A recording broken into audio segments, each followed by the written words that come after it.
Hablamos de economía con Miguel Córdoba, nuestro profesor de economía. Don Miguel, buenas tardes. Hola, Jaume, buenas tardes, encantado de estar con vosotros. Una vez más, gracias por atendernos. Bueno, veo siempre que el gobierno, en las sesiones de control vamos como un cohete, todas las cifras, crecemos en PIB, la previsión es mucho mayor que toda la OCDE. Y luego vemos datos. Por ejemplo, ayer estábamos comentando que realmente, aunque haya más contratados, hay menos horas trabajadas. Tú me lo has contado más de una vez, pero fíjate el dato que nos dan hoy. El SEPE entra en déficit por primera vez desde el año 21. El año 21 estábamos con los ERTEs de pandemia y este año otra vez estamos pagando más de lo que está entrando en seguridad social en el SEPE. ¿Y eso por qué debe ser? Bueno, es que realmente cuando uno se dedica a jugar con las cifras públicas pasa lo que pasa, ¿no?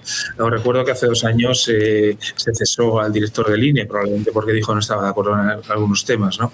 Entonces, claro, el problema que tenemos es que dice, ¿ha crecido el empleo? Sí, y resulta que han metido 623.000 nuevos funcionarios públicos o empleados públicos y han metido 800 y pico mil de estos de fijos discontinuos, se les va a trabajar muchos 2 o 3 meses al año. Entonces, claro, al final dan la impresión de que están trabajando mucha más gente, pero realmente el número de horas trabajadas es incluso menor. Entonces, al final, el problema que tenemos que es ese, pues el aumento discontinuo, trabaja 2 meses, pero los otros 10 meses el SEPE tiene que hacerse cargo de sus costes, de sus contribuciones, cotizaciones y demás. Entonces, claro, al final dices, bueno, es que estamos falseando, estamos haciendo contabilidad creativa pública y eso es lo que nos está pasando. Al final, si cuando uno rasca de verdad en las cifras, te das cuenta de que no es así. Pasa con el empleo y pasa con la otra cosa que llevan por bandera, que es el PIB. El PIB, lógicamente, crece por varios motivos, pero ya lo he dicho creo en alguna ocasión. Pero si aumenta la población, toda la población consume y, por tanto, incrementa el PIB. Están entrando unos 150.000 personas al año inmigrantes y muchos de ellos consiguen trabajo. Sin embargo, el desempleo oficial sigue en 2,5 millones de personas. ¿Qué ocurre? Estamos pagando a gente que no quiere trabajar, porque se le ofrecen trabajos y dicen que no. En Estados Unidos, al segundo trabajo al que te niegas a ir, te quitan el subsidio. Aquí hay gente que yo creo que lleva muchos años. Entonces, bueno, al final el SEPE sufre, claro. ¿Cómo no va a sufrir? Claro, hay parados de larga duración, de muy larga duración, incluso parados cada vez mayores de edad. Que hay otros casos paradójicos que es, dicen algunos que te cuentan, pero no sé si será muy grande la cifra, que es, yo tenía un empleo de 1.000 y pico, 1.800, me han echado y han puesto a una persona con el salario mínimo.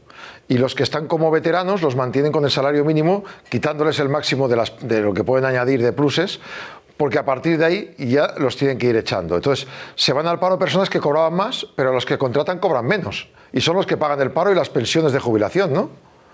Sí, claro, es que ese es un problema que vino incluso desde la reforma de Rajoy del año 2012-2013. Es decir, en aquella época se echó a los padres para contratar a los hijos. Los padres cobraban 30.000 y los hijos cobraban 10 o 12.000. Entonces, bueno, hubo un abaratamiento de costes laborales, que es uno de los problemas que tiene España. Se funciona mucho. Se dice, no, las exportaciones van muy bien. Sí, claro, con un coste laboral que en muchas ocasiones es la mitad de Europa. Entonces, claro, es fácil hacer negocios así, ¿no? Pagando muy poco. Muchas empresas, sobre todo en un sector servicios, el 76% de España es sector servicios, pues el coste de personal es lo más importante. Entonces, si tú tienes un coste laboral la mitad que en Europa, pues evidentemente puedes competir muy bien. No por gestión, no por hacer I+D, compites porque pagas muy poco a la gente. En un país donde hay 2.600.000 personas que permanentemente están desempleadas, pues evidentemente en cuanto ofreces un puesto a salario mínimo interprofesional, la gente entra, en general. La gente suele aceptar.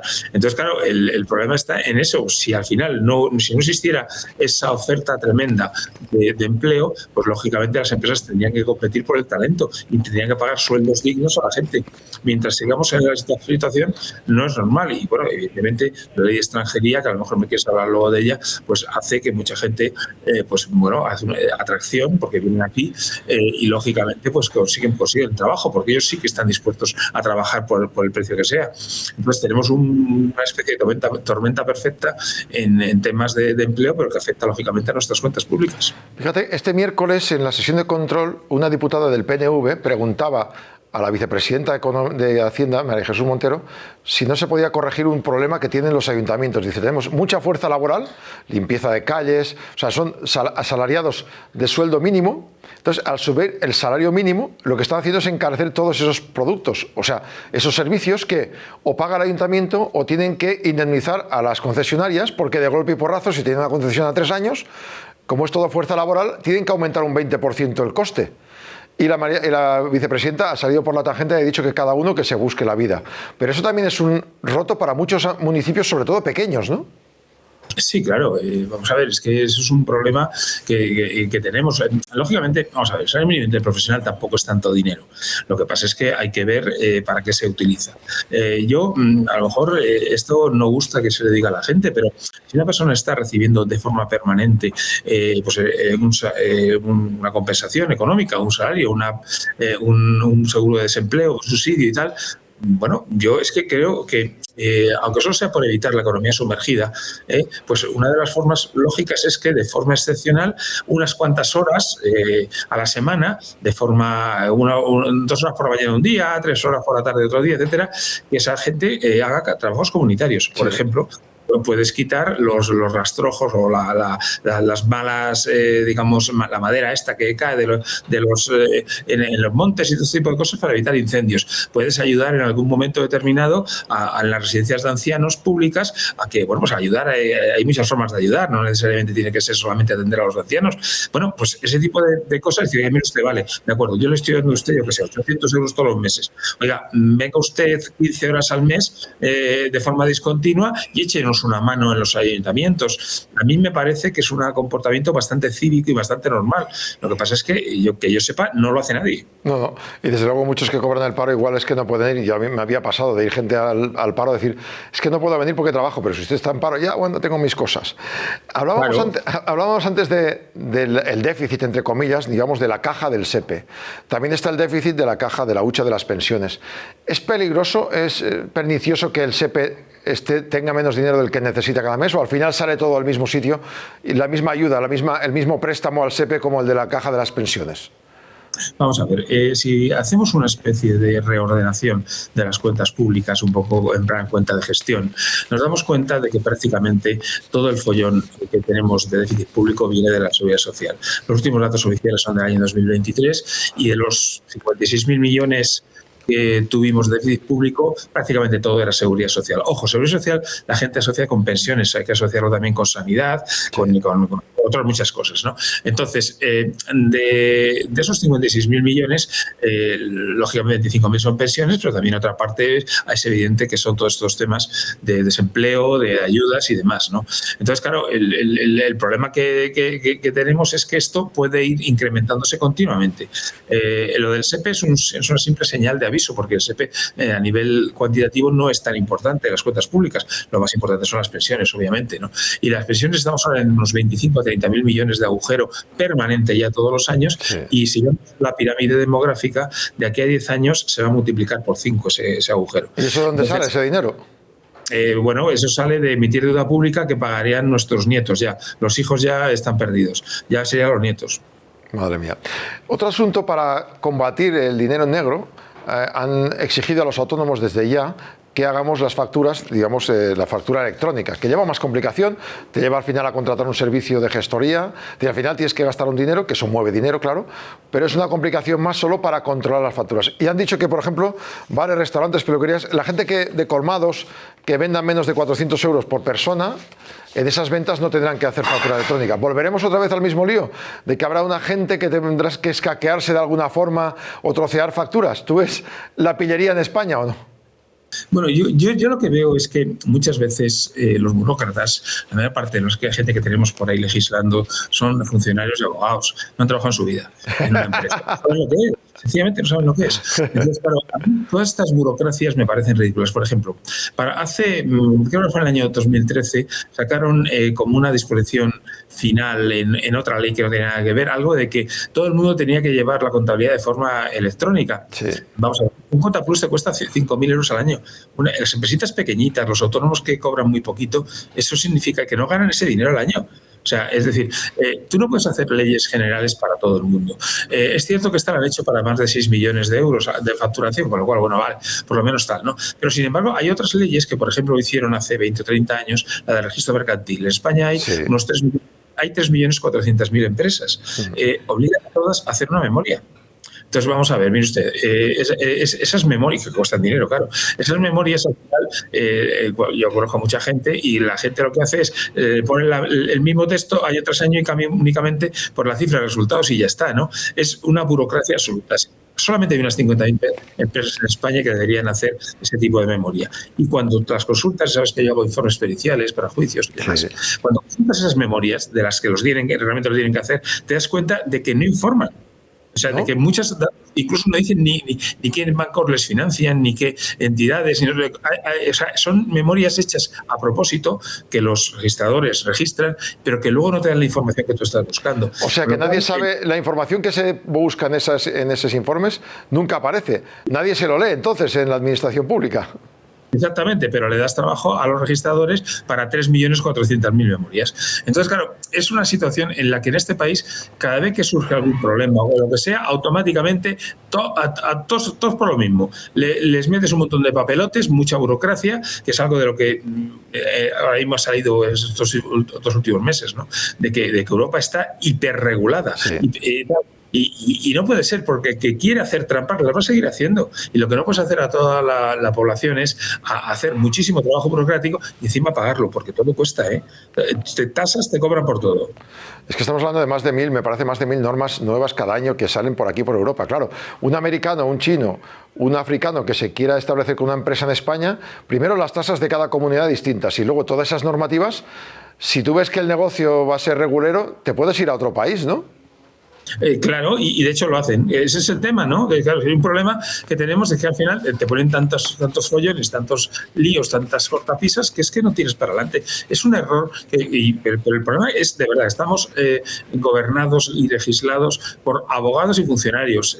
Hace falta una mezcla. O sea, menos ideología, menos funcionariado y que haya una parte de los que nos gobiernan, de los que legislan, que hayan sido gestores y que sepan lo que es. O sea, yo hay muchas veces veo cosas que me hacen hacer, que las hago porque no me queda más remedio, pero es que no tiene sentido, no aporta nada, simplemente, y luego además, toda esa masa de datos tienes que generar un montón de funcionarios para que a su vez la controle, la administre, informe y demás. Y luego, cuando buscas información real, ¿os acordáis de la famosa ley de transparencia del 2014? Soraya, cuando buscas datos de verdad, no los encuentras.